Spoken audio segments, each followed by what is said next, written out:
राम राम जी। मैं गिरधर शर्मा थेमन जानो थेमन पिछाड़ो देखने लगा स्पेशल प्रोग्राम देखा अपना हरियाणा भाई साथियों। आज मेरे साथ फतेहाबाद के युवा कांग्रेस के नेता आनंदवीर जी गिल्ला खड़ा है भाई। जानी मानी हस्ती है और जमा भाषण में मस्ती है। पर एक बात बता दी को मैं थोड़ा हरियाणवी बोलूँ पर ये बागड़ी बोलिया करा, बहुत अच्छी बागड़ी बोलिया करा। भाषण इनके जमा लोगों ने हलन नहीं दिया, इसे भाषण दिया। भाषण कलम बहुत बढ़िया है। तो एक बार तो गिल्ला खड़ा साहब हमारे दस का राम राम करो। राम राम जी। गिरधर जी के जितने भी दर्शक हैं थन सगला ने घनी घनी राम राम। और गिरधर जी की ते बात बोली है, थारे बड़ी इंस्पिरेशन मिली है, तो बहुत बहुत धन्यवाद। और बहुत अच्छा लगा कि अपनी लोकल भाषा में लोकल बोली में आप ये चैनल चला रहे हो। तो गिल्ला खेड़ा साहब ये बता दो कि जो आज चुनाव प्रचार समाप्त हो लिया है, सबसे पहले करेंगे लोकसभा की बात। चुनाव प्रचार समाप्त हो लिया है, फिलहाल यानी जो स्थिति है वो के है, क्योंकि अब देखो बात रही कि वोट डालने की, सिर्फ इतने पे आपने लेके इलेक्शन छोड़ दिया है। तो अब के स्थिति है और जो दिखने लग रहे हैं उनने क्या कहना चाहो? देखो जी, जो मौजूदा हालात हैं, अगर सिरसा लोकसभा क्षेत्र की बात करें, इसमें कोई दो राय नहीं है। आपने सही बताई कि भी चुनाव प्रचार जो है वो थम गया है और ये जो रोड़ा रप्पा जितना मचा था ये रुक चुका है। सब वोटरों ने मन बना लिया है।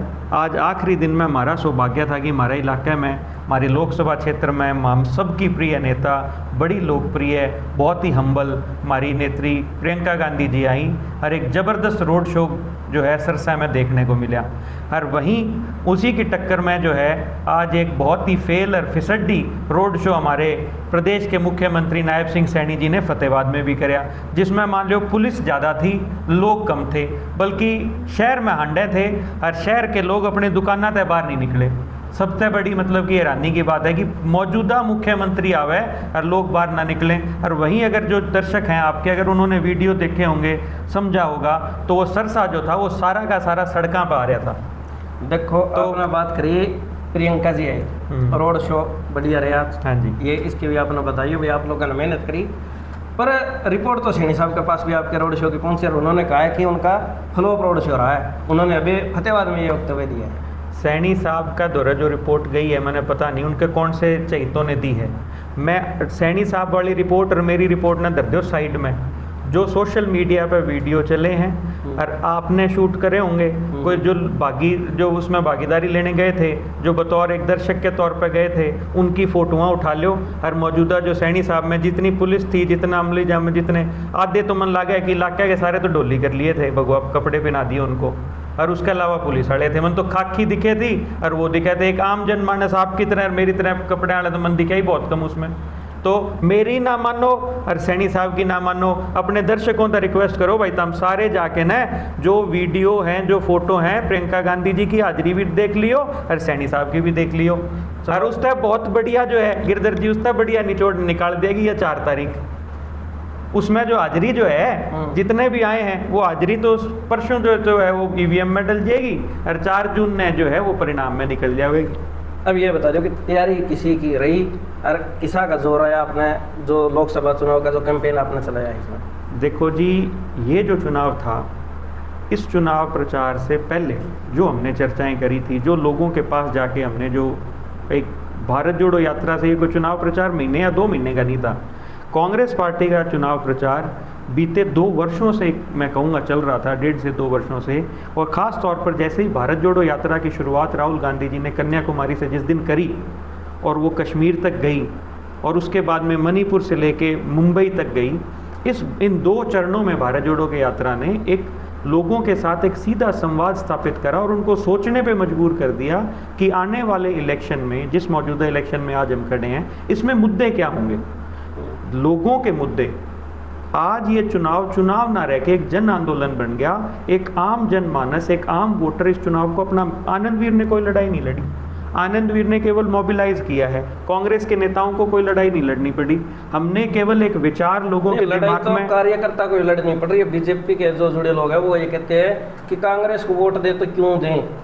मैं आपको जब भी बता रहा हूँ ना क्यों दें, इसी पे आता हूँ कि हमारा तो चुनाव इतने टाइम पहले से था और अब क्यों नहीं लड़नी पड़ रही, क्यों मैं इस चुनाव को चुनाव ना कह के जन आंदोलन की संज्ञा दे रहा हूँ कि ये चुनाव जो है ये लोग लड़ रहे हैं, लोगों के मुद्दों पर लड़ा जा रहा है ये चुनाव। कांग्रेस ने कहा कि भी वो बीजेपी के जो कार्यकर्ता हैं, बीजेपी के जो नेता हैं, वो बारी बारी ध्यान लेके जाना चाहते हैं राम मंदिर पर, मुसलमान पर, मस्जिद पर, और 370 पर। हमने जो पिछले 2 साल से जो संघर्ष यहाँ पे लगातार कांग्रेस पार्टी ने इस चुनाव के मद्देनज़र जो किया कि इस चुनाव को लिया जाए युवाओं, नारी पे, किसान पे, श्रमिकों पर और हर इंसान की भागीदारी पे। इसीलिए हमने ये जो हाथ बदलेगा हालात कि हमारा जो नैरेटिव है, जो हमारी जो डिस्कशन है लोगों के साथ, वो इस पे है कि भाई युवाओं के जो संबंधित जो मुद्दे हैं। आज युवा नौकरी की बात करना चाहता है, उसे फ़र्क नहीं पड़ता कि राम मंदिर कब बना, क्यों बना, कैसे बना, इन चीज़ों से कहीं ना कहीं वो इत्तेफाक नहीं रखता। और अगर कोई धार्मिक व्यक्ति है, आस्था राम में रखते हैं, राम की अब आप भी जानो मैं भी जानूँ, हरियाणा में रहने वाले हैं, सुबह मिला शाम ने मिला, आप आए थे, मैंने आपसे सबसे पहले क्या कह राम राम भाई साहब। तो राम राम तो हर कण में है। और हरियाणवी इंसान के तो जुबान पे कोई दिन नहीं निकलता जब उसके मुख से एक बारी राम का नाम ना हो, चाहे वो मंदिर में जावे चाहे ना जावे। तो इन चीज़ों को, जो मुद्दों पर की जो बात है वहाँ पर रहा है, इसीलिए ये चुनाव जन आंदोलन बना। आज से 2 महीने पहले तक कांग्रेस जो भाजपा थी वो एक नैरेटिव चलावे थी कि 400 पार 400 पार 400 पार। और जैसे ही आचार संहिता लगी, कोड ऑफ कंडक्ट लगा, और ये चुनाव अपने आप उन मुद्दा पर आ गया कि भाई बाकी बात छोड़ो। आज वो कह रहे हैं कि भाई उन चुनाव का कोई मुद्दा नहीं है, उनको किसान भाई जो है हमारे गाँव में नहीं घुसन दे रहे। कितने गाँव में इनके नेताओं को, और केवल अशोक तंवर जी को नहीं, चौधरी रंजीत सिंह को, अपने धर्मवीर सिंह जी को, जिन भी नेताओं को आप इनके उठाओगे उनको सबको, बल्कि प्रदेश के पूर्व मुख्यमंत्री मनोहर लाल खट्टर जी, पूर्व मुख्यमंत्री कहूँ या सुपर सीएम कहूँ, उनको भी मान लो लोगों ने खदेड़ने का काम करा है। तो ये चुनाव जो है वो मुद्दों पर लड़ा जा रहा है। वो तो संत सीएम भी नाम लग गया आजकल उनके, संत सीएम भी कह रहे हैं, सुपर सीएम भी कह रहे हैं, उनका तो कई उपमा। संत की तो बात, उन संत का उनसे जोड़ना मेरे को लगता है कि सारे संतों का बहुत अपमान है। संत एक प्रवृत्ति होती है, संत एक प्रवृत्ति होती है, केवल कुछ धारण कर लेने से, या एक मेरा मानना है कि भाई कोई वैवाहिक जीवन में परिवार के साथ रहता हुआ, रोज़मर्रा की ज़िंदगी जीता हुआ भी भावनाओं से, स्वभाव से संत हो सकता है। ये बातों करवाने में और अपना एक प्रचार बतौर संत कर रहे हैं, लेकिन अगर इनका आचरण देखोगे, एक फरसा उठा के एक ब्राह्मण नेता को क्या बोलते हैं कि तेरा गला काट दूंगा। कितनी चीज़ें किसानों को, जब आंदोलन चल रहा था तो अफसरों के साथ और अपने कार्यकर्ताओं को कह रहे हैं कि जैसे को तैसा भी लठ मारो, उनके सिर फोड़ो। संत के आचरण नहीं है, जो संत का आचरण होता है वो इनमें नहीं है। अपने आप को अगर ये संत मानते हैं या इनका कोई भी कार्य मानता है, उनको अपने आप को रीथिंक करना पड़ेगा, रीवैल्यूएट करना पड़ेगा, या ये जो संज्ञा है ये बहुत बड़े लोगों के लिए अपमान करने जैसी बात है। आपने मुद्दा छोड़ दिया कि संघर्ष के सराहा कैंपेन का। संघर्ष बहुत बेहतरीन रहा। मैं कह रहा हूँ ना कि हमें संघर्ष, जो संघर्ष में आपको, जो मैंने मुद्दा नहीं छोड़ा, मैं आपको कह रहा हूँ कि जो संघर्ष हमारा जो था वो केवल इस 2 महीने का नहीं था, ये बीते कई वर्षों से चल रहा है। और हमारा केवल एक प्रयास था कि बीजेपी जो प्रोपेगेंडा चुनाव में लेके आती है उससे लोगों को असल मुद्दों पे रखा जाए। हम उसमें कामयाब हुए। जिस दिन कोड ऑफ कंडक्ट लग गया हमें कोई जोर नहीं आया। आपको मैं बता रहा हूँ, ये चुनाव जनता ने लड़ा है। शैलजा जी हमारे सिरसा से उम्मीदवार आई, जनता की चुनी हुई उम्मीदवार हैं। जयप्रकाश जी अगर हिसार से आए तो जनता की मांग पर आए। रावदान सिंह जी अगर भिवानी महेंद्रगढ़ में, जनता की मांग थी। दीपेंद्र हुड्डा जी आज राज्यसभा के सदस्य हैं, लेकिन जनता ने चाहा कि दीपेंद्र हमारी नुमाइंदगी लोकसभा में करे, तो वो वहाँ पे मिले। ब्रह्मचारी जी अगर सोनीपत से आए, तो बेसिकली ये चुनाव, कांग्रेस का चुनाव टिकट वितरण से पहले ही जनता लड़ने लगी। और ये केवल हरियाणा की बात नहीं है, ये पूरे देश में इंडिया गठबंधन जो बना हुआ है, ये जनता की सोच का परिणाम है। और जिस व्यक्ति ने इस इंडिया गठबंधन को खत्म करने की कोशिश करी, नीतीश कुमार का अगर मैं उदाहरण लूं, तो आज नीतीश कुमार अपने राजनीतिक अस्तित्व बचाने की लड़ाई लड़ रहे हैं। तो मैं आपके जो सवाल का एक बड़ा सरल जवाब है कि बहुत मजे आए हैं, 1% भी थकान हमें नहीं हुई है। हमें लोगों का इतना प्यार, प्रेम, स्नेह मिला है, और जो बात हम लोगों तक पहुंचाना चाह रहे थे उनकी छाती में हमने पहुंचाई है। और आज उसकी रिस्पांस जो है, वो जो प्यार जो है, जो उनका हमारे प्रति जो झलक रहा है, वो सड़कों पर, और 2 दिन बाद आपको बूथ में जो हाजिरी लोगों की होगी उसको भी देखकर आपको पता चल जाएगा। एक बात और ऐड करनी चाहूँगा मैं आपकी बात में, कि राहुल गांधी जी 2014 में जो थे वो अब नहीं है, बहुत परिपक्व नेता हो गए, राष्ट्रीय स्तर के नेता बन गए। और उनको नेता बनाने में, इतना बड़ा नेता बनाने में प्रधानमंत्री मोदी का बहुत योगदान रहा है। जो राजनीतिक जानकार है वो ये मानते हैं और चर्चा भी करते हैं कि उन्होंने जो मेहनत की है, यात्रा की है। तो इसी तरह कांग्रेस ने कभी, यानी जो ये अग्निवीर मुद्दा है, इस पे जो राम मंदिर का मुद्दा है, धारा 370 का, इस पे मोदी मोदी करके कहीं मोदी की पॉपुलरिटी तो ना कर दी हो। देखो जी, जिस तरह आप कहो भी, राहुल गांधी जी 2014 से 24 में एक कहते हैं वर्जन जो है वो चेंज हो गया है। हाँ, बहुत। राहुल कोई भी, आप 2014 में जो थे वो आज आप वो नहीं हो, मैं जो था वो मैं वो नहीं हूँ। जो व्यक्ति अपने आप को इम्प्रूव करना चाहे, जो अपने पे काम करता रहेगा, वो हमेशा इवॉल्व होएगा और बेहतर होता चला जाएगा। मोदी जी की तो आज भी जो मशीनरी थी, राहुल गांधी जी पहले भी बहुत सुलझे हुए, समझदार और एक देश की एक विजन लेके चलते थे। मैं यूथ कांग्रेस से बड़े करीब जैसे अपनी इंटरेक्शन हुई है, मेरा सौभाग्य मेरे को मिला हुआ उनसे इस तरीके से इंटरेक्ट करने का, उनको बड़ा करीब से सुनने का।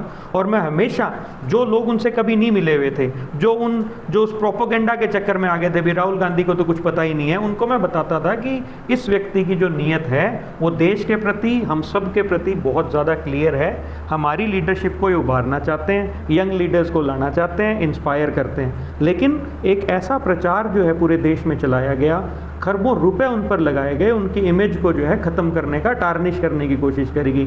मोदी का तो वो जो तंत्र जो है वो तो आज भी राहुल गांधी के खिलाफ इसी तरीके का काम कर रहा है। राहुल गांधी जी का जो पकड़, जो मैं कहूँगा, या आज आपके जो विचार बदले हैं, वो भारत जोड़ो यात्रा में जो उन्होंने सीधा संवाद स्थापित करा एक आम जनमानस से। आपकी जानकारी में आपने मेरे माइक लगाया है ताकि क्लैरिटी जाए वीडियो में। राहुल गांधी जी जब यात्रा कर रहे थे, उनकी टी शर्ट में एक माइक लगा होता था, जो उनके साथ चलता था, जो कोई बात रखता था, बड़े दूर से कैमराज उनको शूट करते थे, कोई प्रॉपर क्या बात हो रही है। उन चीज़ों को बनाकर, ये जो मैं अगर 5 न्याय की अगर हम बात कर रहे हैं, जो न्याय पत्र कांग्रेस लेकर आई है, ये राहुल गांधी जी कहते हैं मैंने नहीं बनाया, ये उन चर्चाओं से उत्पन्न हुआ है। ये न्याय पत्र, ये इतनी गहरी एक, मतलब कि एक आम आदमी इन चीज़ों को नहीं सोच सकता, लेकिन कांग्रेस उस समय भी तैयार थी। आज जिस तरीके की आप कह रहे हो कि आज हमने नरेंद्र मोदी जी की चर्चा नहीं करी, आज नरेंद्र मोदी जी हमारी पिच पे बैटिंग करने आ रहे हैं। राहुल गांधी जी जो बोल रहे हैं और जो चाह रहे हैं वो बोल रहे हैं। पहले वो प्रचार से एक इमेज पे वर्क करके लोगों को दबा के इस तरीके से उन्होंने एक सिस्टम बनाया हुआ था, और एक फॉल्स नैरेटिव नेशनलिज्म का और एक अलग तरीके का उन्होंने बनाया, जिससे एक आम जनमानस तक पहुंच पाना, उनने अपने दरवाजे बंद कर दिए थे, वो बंद हो गया था। लेकिन 10 साल के अंतराल में बहुत से लोगों की आंखें खुली है। आज पापी पेट का सवाल है, युवा रोजगार मांग रहा है, नारी मान सम्मान मांग रही है, अपनी एग्जिस्टेंस गिनवाना चाहती है कि भी मैं भी इस देश की एक अभिन्न हिस्सा हूँ, मेरी सुरक्षा, मेरा मान सम्मान, मेरी तरक्की, मैं भी इस देश में कंट्रीब्यूट कर रही हूँ, उसको इक्वालिटी की आज ज़रूरत है। किसान आज स्वामीनाथन रिपोर्ट मांग रहा है, काले कानून में हुए जो जघन्य, जो एक तरीके से जो अपराध, एक तरीके से मैं कहूँगा किसानों के सामने ऐसे खड़ा वायदा करा MSP को कानून बनाने का, दिए काले कानून, 750 किसानों ने शहादत दी। इतने बड़े संघर्ष चले, दुनिया में सबसे बड़े संघर्षों में से एक वो रहा। तो आज उन सारे सिस्टम्स ने जो है, सारे इश्यूज ने जो है एक बहुत बड़ा, मैं कहूँगा कि मोदी जी का चेहरा बेनकाब करा। और हमारी चर्चाओं से कुछ भी नहीं होगा। हम 370 की बात नहीं, हम कहते हैं कि वो ये करेंगे तो वो आके करते हैं। हमने कहा कि वो हिंदू मुसलमान करेंगे, वो मुद्दे की बात नहीं करेंगे, वो कर रहे हैं। राहुल गांधी जी ने कहा ये रोके भी दिखाएंगे, उन्होंने रोके भी दिखाया। वो राहुल गांधी जी कहते हैं खाते में ठगाठक रुपए जाएंगे, तो वो अब तो वो हमारी पिच पर आकर खेल रहे हैं, हम जैसे चाह रहे हैं वो वैसे खेल रहे हैं। ठगाठक अच्छी सुन रही है, पर एक बात और करनी चाहूँगा कि ठगाठक और ठगाठक के बीच आपके पिताश्री हैं चौधरी प्रहलाद सिंह जी गिल्लाखेड़ा साहब, वो हुड्डा ग्रुप से जुड़े हैं। बिल्कुल। और दूसरी तरफ चुनाव लड़ रही थी शैलजा कुमारी जी, और वो दूसरा गुट बता रहे हैं। तो ऐसे में आपको सामंजस्य बिठाने में कोई दिक्कत आई या कभी कोई फील हुआ, कैसा रहा ये एक यानी एक अलग अनुभव था, तो ये कैसा अनुभव रहा? देखिए जी, हुड्डा साहब हमारे सम्मानित नेता है, और जो गुटबाजी की जहाँ तक की बात है, गुटबाजी ज़्यादा चर्चा जो मैं आपको कहूँगा ना, वो या तो मीडिया हाउस करते हैं, मीडियाज़ में चर्चा होती है, अखबारों में चर्चा होती है, ये गुट हो गया, वो गुट हो गया, और दूसरी चर्चा करते हैं कई बारी भावनात्मक तौर पर जुड़े हुए आपके कार्यकर्ता होते हैं। अब मेरे साथ कोई कंधे से कंधा मिला के चल रहा है, वो क्यों नहीं चाहेगा कि मैं किसी दिन विधायक बनूं? जो शैलजा जी के साथ इतने सालों से चल रहे हैं, हुड्डा साहब के साथ इतने सालों से चल रहे हैं, वो क्यों नहीं चाहेंगे कि उनके नेता मुख्यमंत्री बने? ये एक महत्वाकांक्षी लड़ाई है, ये कोई वैचारिक या कोई वो नहीं है। महत्वाकांक्षा होने कोई बुरी भी बात नहीं है, अति महत्वाकांक्षी होना बड़ी बुरी बात है, जो हमारे अशोक तंवर जी ने दिखाई, और आज वो मेरे को लगता है कि धक्के खा रहे हैं। उनको इतना कुछ मिला लेकिन उनको वो भी नहीं था, तो उनकी अति महत्वाकांक्षा थी, वो बुराई है, और उसका नुकसान उनको खुद को पॉलिटिकल करियर अपना ख़त्म करके चुकाना पड़ा। गुटबाजी का कोई नहीं है। अब अगर हमारे पर्सनल भी, मेरे पिता की बात करोगे, आनंदवीर की बात करोगे, कितना बढ़िया संबंध हमारा कुमारी शैलजा जी के साथ कोई आज का संबंध नहीं है, बहुत पुराना है। हमें 1% भी कभी झिझक नहीं हुई। हमारे जो नेता हैं हुड्डा साहब से लेकर तमाम जो हमारी कांग्रेस की हाईकमान है, उन्होंने एक स्वर में यही बात करी कि आप अपनी कॉन्स्टिट्यूंसी में जमकर मदद करें, ज़बरदस्त लीड दिलाकर बहन कुमारी शैलजा जी को जिताकर उनको लाने का काम करें।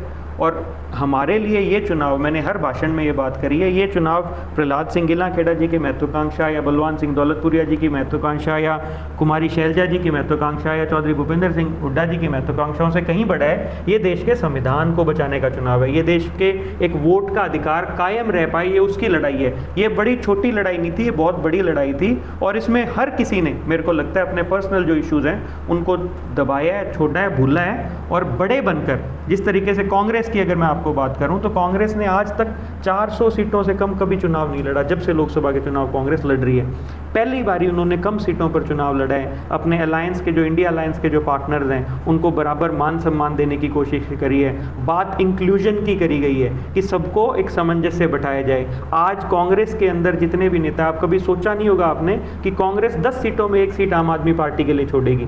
कभी आपने नहीं सोचा होगा कि आम आदमी पार्टी 4 और 3 सीटों पर दिल्ली में समझौता करेगी। तो हर किसी ने अपने पर्सनल, जो मैं कहूँगा, इंटरेस्ट है उनको बुलाकर एक मुद्दा लेकर चलें। बहुत बेहतरीन कैंपेन रही है, बहुत ज़बरदस्त कोऑर्डिनेशन रहा है। आम जनमानस, हमारे वर्कर से अगर आप पूछेंगे, जितने कोऑर्डिनेटर्स बाहर से आए हुए हैं उनसे आप बात करेंगे तो 1% भी कहीं पर भी गुटबाजी तो दूर की बात है। ऐसे लग रहा था कि भी एक ही व्यक्ति इलेक्शन लड़ रहा है, वो है कुमारी शैलजा जी।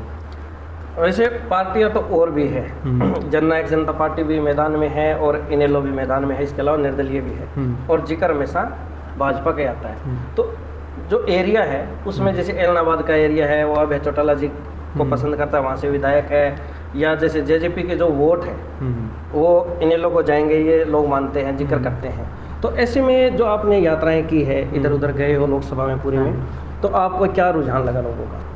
जहाँ तक कि INLD और जेजेपी की बात है, आज जैसे मैंने बताया कि इलेक्शन हम सबसे बड़ा है, तो उस कड़ी में ये दोनों पार्टियां भी आ गई। अब इन लोगों को, इनके जो कैंडिडेट्स हैं वो अपने आप में बहुत वीक हैं। क्यों आज इन लोगों को एक्सेप्ट नहीं कर रहे कि जो इनकी हिस्ट्री रही है, खास करके जजपा की अगर हम बात करेंगे, जो ठगबंधन इन्होंने भाजपा के साथ मिलकर चलाया, लगभग 4.5 साल सत्ता में रह के सत्ता की मलाई खाने के बाद में ये अलग हुए, पूरी डिस्कशन करके अलग हुए। एक तरीके से वोट काटने का इन्होंने प्रयास किया। जब दुष्यंत चौटाला को अलग किया गया तो उन्होंने अपने मुख से एक भी बात मौजूदा सरकार में प्रधानमंत्री, गृह मंत्री या खट्टर साहब के खिलाफ नहीं बोली, बल्कि उनके साथ बैठकर घंटों चर्चाएं भी करी गठबंधन टूट जाने के बाद में, जब वो मुख्यमंत्री नहीं रहे और उप मुख्यमंत्री नहीं रहे। इनका एक प्री प्लान्ड जो है अलायंस जो है उसको तोड़ा गया था और एक उम्मीद जताई गई थी कि भी जो थोड़ा बहुत जो वोटों को है वो अपने पाले में कर पाएंगे। जब भाजपा ने यह पाया कि दुष्यंत चौटाला एकदम ख़त्म हो चुके हैं और वो किसी भी काम के नहीं है, तब भाजपा नेता जो है उनके ऊपर कार्रवाई की मांग करने लगे। उनको एक स्केप गोट जैसे कहते हैं कि बलि का बकरा उनको बनाने की कोशिश करी गई भी कि सारे इन पे डाले जाएं। और उनके भी जो सर, जब उनको लगा कि अब भाजपा के साथ दाल नहीं गलनी, तो वो इस चुनाव के दौरान जब उनको लोग गाँव में नहीं घुसने दे रहे थे, तब उन्होंने भी मोदी और इस मौजूदा भाजपा के खिलाफ बोलना शुरू हुआ कि भी अब हम दोनों अलग हो चुके हैं, पूरी तरीके से अलग हो चुके हैं। और आज तक भी मेरे को लगता है जितने मतलब के यार ये लोग हैं, तो कल को अगर इनको जो 5-10% जो वोट की जो अपेक्षा कर रहे हैं, जो कि मेरे को लगता है इस बार ये दोनों पार्टी मिला के 4 या 5% वोट के अंदर सिमटने वाली हैं, तो ये जितने भी 4 या 5% या 2% जितने भी वोट आएंगे, ये एक तरीके से एक ऑपोजिशन का वोट वेस्ट है। तो लोग जो हैं अपना वोट बर्बाद करने की कोशिश नहीं कर रहे हैं। इस चुनाव का मुद्दा एक ही है कि मोदी के करे गए 10 साल में जो डिरेल, जो उसने हमारी अर्थव्यवस्था को जो है पटरी से उतारने का काम किया है, उसको पटरी पर लाने का काम इंडिया गठबंधन करेगा। आम जनमानस, चाहे आप एलनाबाद की बात कर लें, वहाँ पर बड़े बढ़िया मार्जिन के साथ शैलजा जी जीतने जा रही हैं। वहाँ पे अभय चौटाला जी का इफेक्ट जो है इस चुनाव में बिल्कुल भी देखने को नहीं मिलेगा। या बाकी सिरसा लोकसभा क्षेत्र के किसी भी इलाके में अगर आप जाएं, और हरियाणा प्रांत की अगर हम बात करें, तो ये लोग अपना सिंबल को बचाने की अगर एटमोस्ट जो कोशिश है उनकी, वो है जो कि मेरे को इस बारी सफल होती नज़र नहीं आ रही। अशोक तंवर को आप किस तरह का कैंडिडेट मान रहे हो कुमारी शैलजा के सामने? कुमारी शैलजा जी के सामने तो कैंडिडेचर उनका इतना वीक है कि आप सोच भी नहीं सकते। और मेरे को लगता है कि अशोक तंवर जी पूरे पॉलिटिकल सिस्टम में वो जो हैं, उन्होंने पूरे राजनीतिक तंत्र को, राजनेता को जितना डिमीन किया जा सकता था, हमारे बिहार में जैसे पलटू चाचा हैं वैसे हमारे पलटू भैया हैं। पिछले 5 सालों के अंदर इन्होंने इतनी पार्टियां बदली, इतनी बारी अपनी विचारधाराएं बदली। अब ये समय आ चुका है कि अशोक तंवर को खुद को रेट्रोस्पेक्ट करना चाहिए, इंट्रोस्पेक्ट करना चाहिए कि मेरे में क्या कमी है, दूसरे लोगों पर पिन पॉइंट करने की बजाय कि उन्होंने कहाँ कोई गलत कदम उठाया। जब उनका राजनीतिक करियर शुरुआत कांग्रेस ने करी, NSUI का अध्यक्ष बनाकर, यूथ कांग्रेस का अध्यक्ष बनाकर, सांसद बनाने के बाद पार्टी का प्रदेश अध्यक्ष बनाकर, वो भी हरियाणा जैसे मैं कहूँगा पॉलिटिकली बड़ा सेंसिटिव स्टेट है, तो ये सारे पद उनको दिए गए। जिन जिन लोगों ने उनको सहारा दिया उन सब की पीठ पे इन्होंने छुरा घोंपने का काम करा। तो जो मेरे को लगता है आज उनको इंट्रोस्पेक्ट करने की ज़रूरत है। मैं बड़ी उम्मीद करता था, बड़े हाई रिस्पेक्ट उन पर रखी कि भाई वो आए हैं, कुछ करना चाहते हैं, कुछ काम करके दिखाएंगे। यंगस्टर्स की यूजुअली ये रहती है कि भाई कोई यंग लीडर आया कुछ करेगा, बट उन्होंने स्थापित लोगों को उखाड़ने का काम किया, कुछ ऐसे उखाड़ने की कोशिश करी, नाकाम हुए। और मेरे को ये लगता है कि 50-50 साल, उनकी उम्र से ज़्यादा लंबा तजुर्बेदार बहुत से नेता थे जिनको उन्होंने नीचा दिखाने की कोशिश करी और खुद औंधे मुँह गिरे। और ऐसे ऐसे लोगों को जो उनके इर्द गिर्द जो एक ऐसा सर्कल बना हुआ है जिसको देख के लोग अपने आप को उनसे दूर करना चाहते हैं, और जो उनका खुद का आचरण अपने कार्यकर्ताओं के प्रति रहा है, जिस तरीके के हम वीडियोस देखते हैं, वो भी बड़ा निंदनीय है। तो उनको मेरे को लगता है कि बहुत कुछ चीज़ें बहुत जल्दी मिल गई और वो डाइजेस्ट नहीं कर पाए। अब एक सवाल आपसे लगा कि खुद का राजनीतिक भविष्य वो आप किस प्रकार का देख रहे हो और क्या प्लानिंग है? मेरी जहाँ तक की बात है जी, अभी मैं अपने पिता के साथ कंधे से कंधा मिलाकर चल रहा हूँ और मैं पॉलिटिक्स को एंजॉय करता हूँ। मेरे को परिणाम जो है, मेरे को अनफेज्ड हूँ। मैंने अपने पिता से बहुत कुछ सीखा है, बड़ा लंबा उनका पॉलिटिकल करियर रहा है और मैं हमेशा बोलता हूँ कि वो सबसे अंडररेटेड पॉलिटिशियंस में से एक हैं, कि उनका जितना लंबा करियर रहा है और जितना ऑनेस्टली उन्होंने उस चीज़ को जिया है। और सौभाग्य भी मैं मानता हूँ कि बेशक वो विधायक एक बार ही बने, लेकिन इलाके के ही नहीं, मैं कहूँगा इस पूरे जोन के, नदर्न इंडिया के 3 प्रमुख राजनीतिक परिवार जो रहे हैं, जिनका सबकी अपनी एक अलग साख है, उन तीनों घरानों के बेहद करीब रहकर हमने राजनीति करी। बड़ा रिस्पेक्ट हमें म्यूचुअल उन परिवारों से मिला। बात करें अगर कॉलेज दिनों की, जो शुरुआत उन्होंने करी चौधरी बलराम जाखड़ जी के साथ, रिश्तेदारी भी बाद में हुई, सारा कुछ है। इनिशियली उनके परिवार के साथ हम रहे, उसके बाद में चौधरी बंसीलाल के साथ एक बहुत लंबा और बड़ा बेहतरीन जो मैं कहूँगा करियर का, क्योंकि पहली जो मैं कहूँगा लीडरशिप, नारे लगाने जो है वो बलराम जाखड़ जी, राजनीति का शौक शुरू से था, नारे लगाने वहाँ से शुरू करे। मेहनत जो यहाँ पर हरियाणा में करी, विकास मंच जब बना तब से उन्होंने बंसीलाल जी का साथ दिया, जब तक वो कांग्रेस में विलय नहीं हुए। और उसके बाद में सौभाग्य हासिल हुआ हमारे को बतौर हुड्डा साहब के परिवार का, एक तरीके से मैं कहूँगा एक एक्सटेंडेड फैमिली का एक हिस्सा बनने का। तो वो भी अपने आप में हमारे को, तो हम बड़ा ब्लेस्ड और बड़ा, हमें लगता है कि देवता का, भगवान का बड़ा आशीर्वाद रहा है।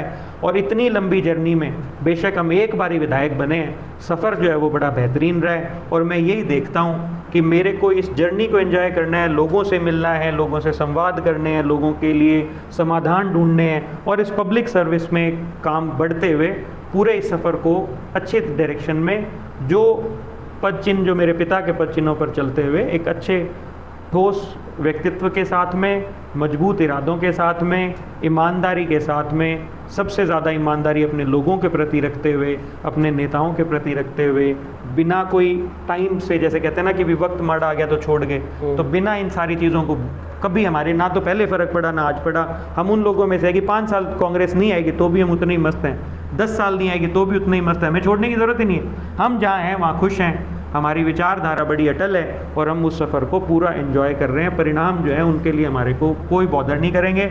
और आगे आने वाला जो टाइम है, मेरे को लगता है जिस तरीके की राजनीति, जो हमारा विचार एक राजनीति का वो है, उसका दौर शुरू होने वाला है बड़ा जल्द।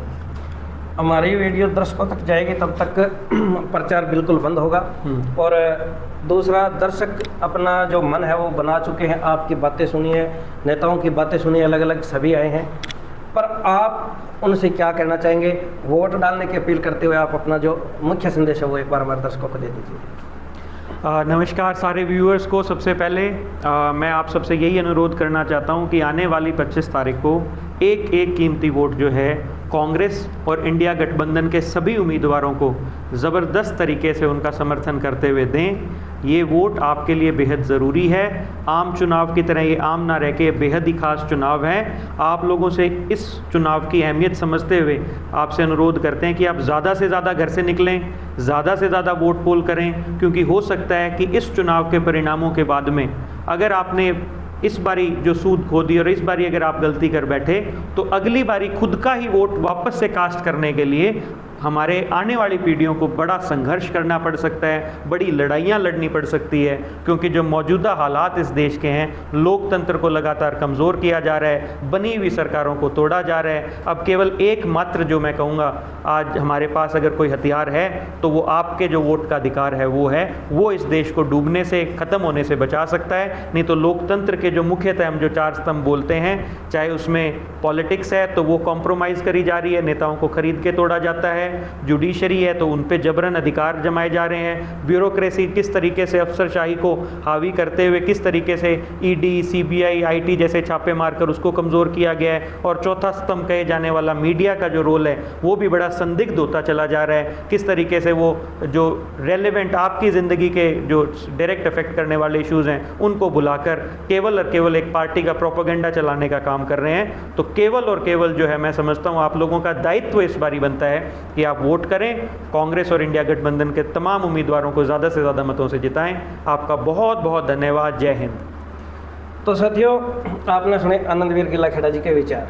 बड़े ज़बरदस्त और सटीक तरीके से इन्होंने जो जवाब दिए हैं वे बात करके आनंद आया। आपने आनंद आया कि नहीं आया कमेंट करके बताओ। अगर आपके भीतर भी कोई सवाल चलन लाया जाए तो आप कमेंट बॉक्स में लिख सको, आप फेरा क्या पूछ लेंगे, इनका जवाब ले लेंगे। पर बहुत बहुत शुक्रिया, नमस्कार। देखते रहो लोकल।